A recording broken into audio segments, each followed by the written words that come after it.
Black Hawk Down. The True Battle of Mogadishu. The heat in Mogadishu on October 3rd. 1993 was merciless. The kind of heat that melted patience and blurred the horizon into a shimmering haze. At the Mogadishu airport hangars, dozens of soldiers moved with purpose under that punishing sun. Task Force Ranger was gearing up for what they thought would be a short mission, no longer than an hour.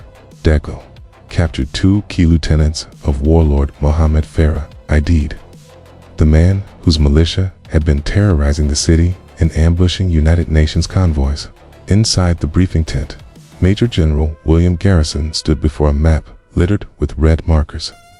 "We're in and out fast," he said, voice steady. "Check the building here. We take them alive. Delta moves first. Rangers secure the perimeter. We'll be home before chow." Nervous chuckles spread across the room, but everyone knew the risk. Mogadishu was crawling with Aidid's men, and every street could be an ambush.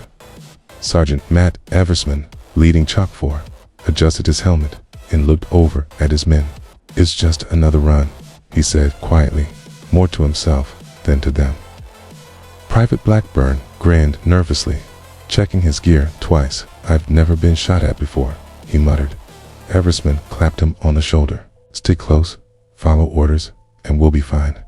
In the distance, the Black Hawk helicopters warmed up, the thunder of rotors building into a roar that drowned out thought. Delta Force operators, cool and silent, checked their suppressed rifles. The Rangers loaded into Humvees, and the MH-60 Blackhawks lined up on the tarmac.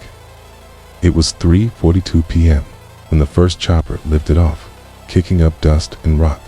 From above, Mogadishu sprawled like a labyrinth. Narrow alleys, rooftops lined with eyes. "Command, this is Super 6-1. We're inbound," came the voice of Chief Warrant Officer Cliff Wolcott. On board, co-pilot Donovan Briley scanned the horizon. "Looks quiet," he said. Wolcott grinned. "Too quiet." Within minutes, the city erupted. Gunfire rattled from rooftops. Tracers sliced through the air. Radio chatter filled every channel. "Taking fire. Left side. Left side." RPGs in the alley. The Black Hawks swooped lower, dodging bursts of gunfire. Super 6-1 hovered just above the target building. Delta operators fast stroked down, hitting the ground in perfect formation, while Rangers secured the perimeter. The mission seemed to go smoothly. The 2 targets were captured within minutes. Command radioed. "Package secured." Then fate twisted. A streak of smoke shot up from a nearby rooftop. An RPG. The rocket struck Super 6-1 dead on. "We're hit," Wolcott yelled, struggling to regain control, but the tail rotor shredded itself. The Black Hawk spun violently, crashing into a nearby street. "Super 6-1 is down." "Repeat, Super 6-1 is down." The words echoed through every headset, every heart. The city erupted in chaos. Gunfire grew heavier, echoing off concrete walls as Somali fighters poured into the streets. "We have to reach the crash site," Eversman shouted. His squad moved, but every alley became a gauntlet. Private Blackburn slipped on the rope while fast dropping down, crashing into the street below and breaking his back. "Man down," Eversman barked into the radio. Medic rushed to him under heavy fire. Bullets pinged off walls as dust filled the air. Overhead, Super 6-4, piloted by Mike Durant, circled above. "Command, we have visual on the crash," Durant reported. The response crackled through. "Hold position until recovery team arrives." Okay, but there was no safe position. RPGs were flying from every direction. The convoy meant to extract the team got lost in Mogadishu's maze-like streets. Streets had no signs. GPS was unreliable, and ambushes appeared at every turn. "We're stuck. Roads blocked," shouted one of the drivers. "Take a left." "No." "Right." "No." "That's the market." Gunfire raked the Humvees. Windshields shattered, and soldiers ducked low. "Command, we can't reach the crash site. Repent." Meanwhile, Delta Force operators fought to secure the downed helicopter. Sergeant Howe crouched beside a burning Humvee, reloading. They're everywhere, he muttered. Master Sergeant Gary Gordon and Sergeant Randy Shuckart, two Delta snipers orbiting above, requested to be inserted to defend the second crash site when Super 6-4 was also hit and went down. Permission denied, Command said initially. Too hot. They asked again. Sir, those men won't make it without help. After a long pause, the response came. Permission granted. You're going in. The helicopter descended near the wreckage of Super 6-4. The two men jumped out, carrying only their rifles and sidearms. Gordon turned to Shuckart, shouting over the roar of the rotors, "Let's give them hell." They reached the downed bird, pulling Mike Durant from the wreckage. "Can you move?" Gordon asked. "Barely," Durant groaned. The two Delta operators formed a perimeter and opened fire on hundreds of approaching fighters. Each shot was precise, deliberate, headshots, chest shots, reload, repeat. But there were too many. We're running low. Shuckart yelled, "Use what's left." Eventually, Shuckart fell, hit multiple times. Gordon continued fighting until his rifle clicked empty. He drew his sidearm and fought until the end. When silence fell, Durant was the only one left alive, captured by Somali fighters. He was beaten but survived, later released after 11 days in captivity.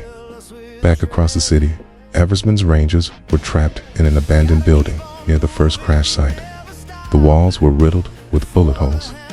"We're running low on ammo," a soldier reported.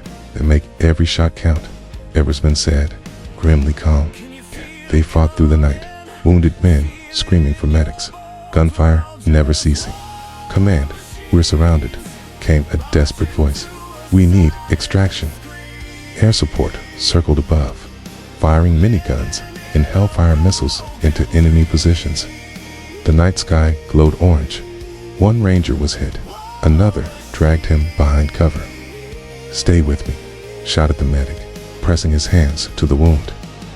Hours dragged into eternity. The sun set, then rose again.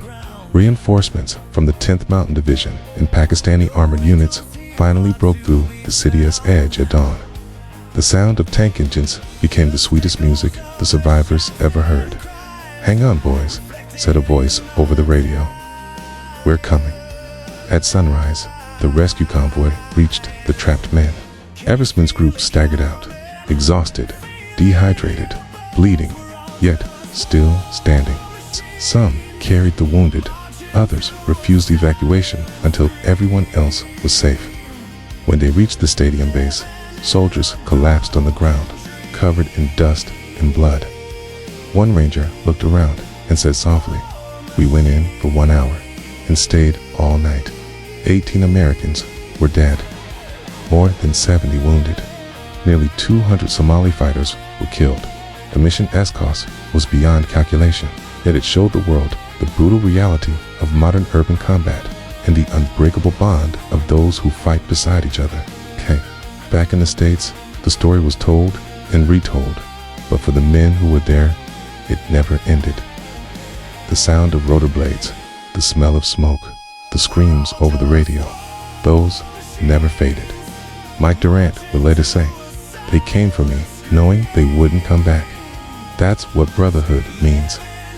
For those who survived, Mogadishu was more than a mission gone wrong. It was a crucible of courage. For those who didn't, their names became legend, etched into the hearts of everyone who wears the uniform.